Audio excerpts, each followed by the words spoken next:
कहानी विश्वास की ताकत। इंग्लैंड के एक पादरी का विश्वास की आध्यात्मिक शक्ति में अटल भरोसा था। जो कोई भी उनके घर में एक बार आ जाता, वो उनके आतिथ्य और सत्कार के प्रभाव से प्रभावित हुए बिना नहीं रह सकता था। उनके मन में लोगों के लिए अथाह प्रेम भाव था, इसलिए लोग उनका बहुत सम्मान भी करते थे। एक दिन जेल से भागा हुआ चोर रात में शरण लेने के लिए इधर उधर घूम रहा था। उसने देखा कि पादरी के घर का दरवाजा खुला हुआ है, इसलिए वो उस ओर चला गया और पादरी के घर में प्रवेश कर गया। पादरी ने उसे देखते ही उसका अभिवादन किया और उससे कहा, तुम्हारा मेरे इस घर में स्वागत है मेरे भाई, लेकिन तुम ये बताओ तुम कौन हो और यहाँ क्या करने आए हो। इस पर चोर ने सफेद झूठ बोलते हुए कहा, फादर मैं एक मुसाफिर हूँ और रास्ता भटक गया हूँ, सो इधर उधर भटक रहा था और आपके घर का दरवाजा खुला हुआ देखा तो इस ओर चला आया। क्या मुझे सिर छुपाने के लिए जगह मिल सकती है? मैं सुबह होते ही यहाँ से चला जाऊंगा। पादरी ने उससे कहा, हाँ क्यों नहीं, तुम यहाँ आराम से रह सकते हो और मुझे लगता है तुम बहुत थक गए हो, इसलिए तुम जाकर आराम से हाथ मुंह धो लो।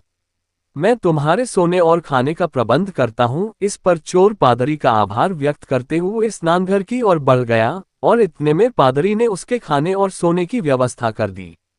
पादरी ने उसका बहुत अच्छे से आतिथ्य सत्कार किया और उसे अच्छा भोजन करवाकर उसके सोने की व्यवस्था कर दी।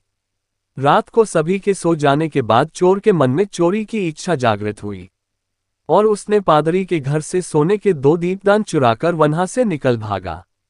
रात में पुलिस उसकी तलाश में ही थी, सो वो पुलिस के हत्थे चढ़ गया तो पूछताछ में उसने बता दिया कि मैंने ये पादरी के घर से चुराया है। इस पर उसे पादरी के सामने लाया गया तो पादरी ने पुलिस वालों से कहा, आप कृपया इन्हें छोड़ दीजिए, ये मेरे घर में मेहमान के तौर पर आए थे और मैंने ये दीपदान इन्हें उपहार के तौर पर दिए हैं।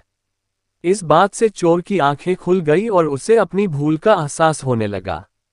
पादरी की उदारता देखते हुए चोर के मन में पश्चाताप होने लगा और उसने माफी मांगकर कभी फिर से चोरी नहीं करने का वचन दिया।